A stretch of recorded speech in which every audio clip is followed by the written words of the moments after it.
राजकीय उच्च माध्यमिक विद्यालय बागोरियों की ढाणी नवलगढ़ झुंझुनू। मैं सुनील कुमार तंवर, व्याख्याता राजनीति विज्ञान, एमए नेट लोक प्रशासन, एमए शेट नेट राजनीति विज्ञान, MA geography, MEd. YouTube channel Sunil Jagu का लाइक, शेयर एंड सब्सक्राइब। आज की इस वीडियो में हम बात करेंगे कक्षा 10 विषय सामाजिक विज्ञान अध्याय 3 अंग्रेजी साम्राज्य का प्रतिकार एवं संघर्ष, जिसमें आज का बिंदु है किसान आंदोलन।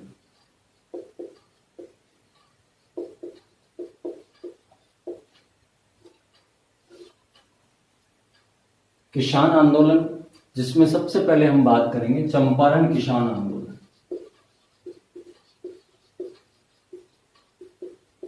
चंपारण किसान आंदोलन मुख्य रूप से बिहार का आंदोलन है। बिहार के चंपारण के जो किसान हैं, उन्हें ब्रिटिश सत्ता के द्वारा जबरदस्ती नील खेती करने के लिए पाबंद किया जा रहा था, जिसका वो लोग विरोध कर रहे थे। और ये बात जब महात्मा गांधी को पता चली तो उन्होंने राजेंद्र बाबू को वास्तविकता जांच के लिए भेजा।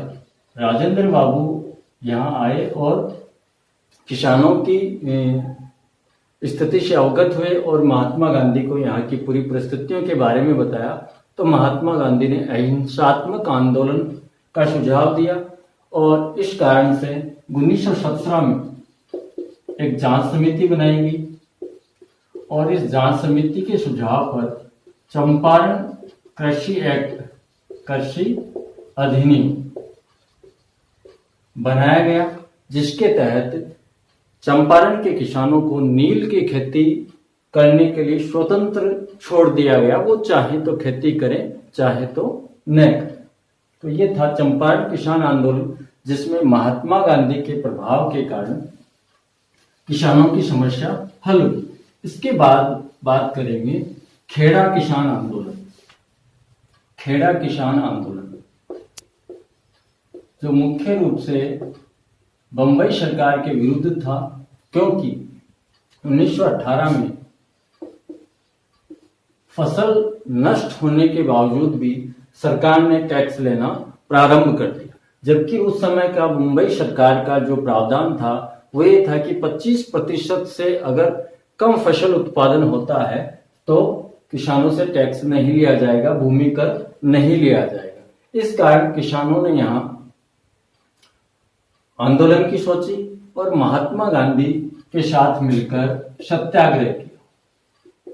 यानी गांधी इस आंदोलन से जुड़े और सत्याग्रह किया, जिस कारण सरकार को झुकना पड़ा और सरकार ने टैक्स फ्री कर दिया, टैक्स माफ कर दिया। तो इस प्रकार से खेड़ा किसान आंदोलन भी गांधी के प्रभाव के कारण जल्दी ही समाप्त हो गया। किसानों की समस्या का समाधान हो गया। इसके बाद हम बात करेंगे नील आंदोलन। नील आंदोलन मुख्यतः बिहार और बंगाल के किसानों का था। बिहार और बंगाल के किसानों का, जो यूरोपियन लोग व्यापारी उनसे नील की खेती करवाते थे, बंगाल और बिहार के जो किसान हैं उनसे। इसलिए बंगाल और बिहार के किसानों ने मिलकर 1860 में हड़ताल कर दी, यानी नील की खेती करना बंद कर दिया। इसके कारण सरकार जो है घबरा गई और उन्होंने 1860 में एक किसानों की समस्या के लिए एक नील आयोग का गठन किया। इस प्रकार से ये बंगाल और बिहार के किसानों का नील आंदोलन जो बहुत ही जल्दी उसका समाधान हो गया। एक नील आयोग का गठन कर सरकार ने इसको समाप्त कर दिया। अब हम बात करेंगे राजस्थान के किसान एवं जनजातीय आंदोलन, जिसमें सबसे पहले हम बात कर रहे हैं भगत आंदोलन। भगत आंदोलन मुख्य रूप से भीलों से जुड़ा हुआ है। भील जनजाति के सामाजिक और नैतिक उत्थान के लिए गोविंद गुरु मुख्य रूप से मेवाड़ क्षेत्र में यह आंदोलन चलाया। गोविंद गुरु ने संत सभा की स्थापना की। संत सभा की स्थापना की जिसके माध्यम से उन्होंने भीलों के कल्याण के लिए काम किया। किंतु गोविंद गुरु ने संत सभा के माध्यम से जो भीलों के उत्थान के लिए काम किया, उसके साथ साथ उन्होंने भगत पंथ की स्थापना की। भगत पंथ के माध्यम से गोविंद गुरु भीलों को हिंदू धर्म के दायरे में रखना चाहते थे, क्योंकि भीलों में इस समय ईसाई धर्म में परिवर्तन चल रहा था, ईसाई मिशनरियों के द्वारा, जो अंग्रेजी सत्ता के प्रभाव के कारण हो रहा था। इस कारण अंग्रेज इनसे कहीं न कहीं इनके विरुद्ध थे और अंग्रेजों ने इनको 1913 में, अप्रैल 1913 गिरफ्तार कर लिया।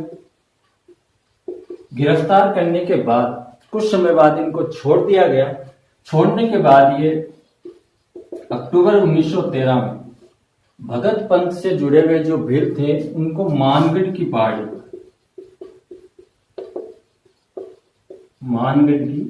पहाड़ी पे एकत्रित किया। यहाँ एकत्रित करने का उद्देश्य उनका सामाजिक धार्मिक उद्देश्य था, अपने पंथ के लोगों के साथ विचार विमर्श का था। किंतु अंग्रेजों ने यहाँ पहाड़ी को चारों ओर से घेरकर गोलियां चला दी, जिसमें लगभग 1500 भील मारे और गोविंद गुरु को गिरफ्तार करके 10 वर्ष के लिए जेल में डाल दिया गया। तो ये था भगत आंदोलन। इसी तरह भगत आंदोलन की तरह ही मेवाड़ क्षेत्र में भीलों के लिए एक ही आंदोलन चलाया। भगत आंदोलन के बाद जब गोविंद गुरु को गिरफ्तार कर लिया गया, उसके कुछ समय बाद मेवाड़ क्षेत्र में भीलों के नैतिक उत्थान, सामाजिक उत्थान के लिए मोतीलाल तेजावत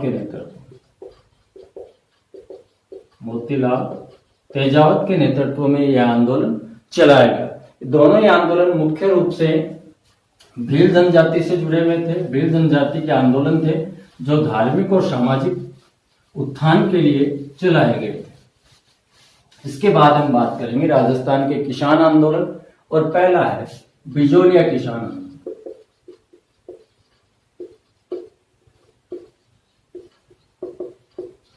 बिजोलिया किसान आंदोलन, बिजोलिया भीलवाड़ा में है, जो उस समय मेवाड़ की एक जागीर थी।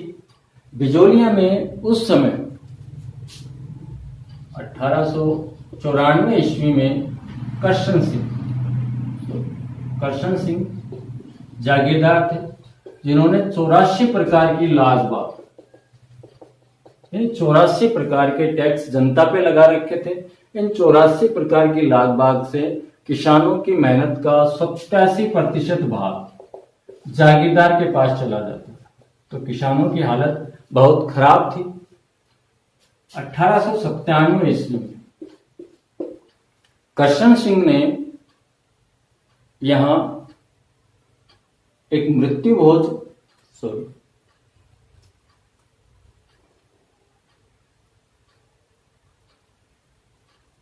1897 ईस्वी में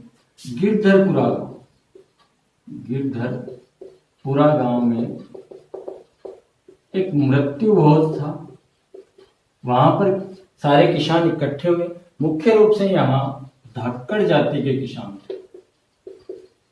तो मृत्यु भोज के अवसर पर ये इकट्ठा हुए और विचार विमर्श करके इन्होंने मेवाड़ के महाराणा तक अपनी समस्याओं को पहुंचाने का विचार किया। उसके बाद जैसे ही महाराणा को ये बात पता चली, उन्होंने हामिद हुसैन को, जो उनके राजस्व अधिकारी थे, उनको यहां भेजा। हामिद हुसैन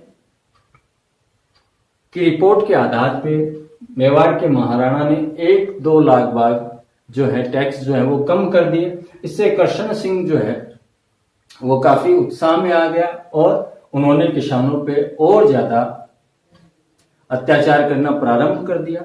इसी बीच 1903 में उन्होंने चौरी कर लगाया। चौरी कर लड़की के विवाह पर 5 रुपए जागीरदार को देना होता था, जो उस समय किसानों के लिए एक बहुत बड़ी राशि थी। इसके बाद 1906 में पृथ्वी सिंह पृथ्वी सिंह के द्वारा जो नया जागीरदार था करशन सिंह के बाद, उसने तलवार बंधाई कर, जो एक तरह से उत्तराधिकारी कर था। करशन सिंह की जगह पृथ्वी सिंह 1906 में नया जागीरदार बना, जिसने उत्तराधिकार कर के रूप में तलवार बंधाई कर लगाया। ये सारे कर और 84 प्रकार की लाग बाग, और इसी समय 1899-1900 में छप्पनिया का, जिसको राजस्थान में छप्पनिया काल कहा जाता है, वो था। इस कारण किसानों की आर्थिक स्थिति बड़ी दुर्भर थी। इस कारण से 1913 में साधु सीताराम दास के नेतृत्व में किसानों ने आंदोलन करने की सोची, और इस आंदोलन में 1917 में विजय सिंह पथिक जो है वो साधु सीताराम दास के कहने पर इस आंदोलन के नेतृत्वकर्ता बने, और इन्होंने ऊपरमाल पंच बोर्ड का गठन किया। ऊपरमाल पंच बोर्ड का गठन किया।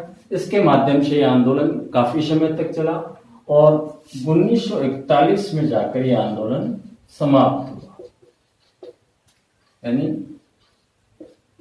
1897 से लेकर 1941 तक यह आंदोलन चला, जो भारत का किसानों का प्रथम संगठित किसान आंदोलन माना जाता है। बेगू किसान आंदोलन, बेगू मेवाड़ की एक रियासत है। इस आंदोलन का नेतृत्व राम नारायण चौधरी के द्वारा किया, जो 1921 में चला था। ऐसे ही नीमूचाना किसान आंदोलन, यह अलवर में था, यह भी 1921 में चला, जो काफी चर्चा में रहे थे उस समय भारतीय राजनीति में भी। और ऐसे ही शिक्कर किसान आंदोलन,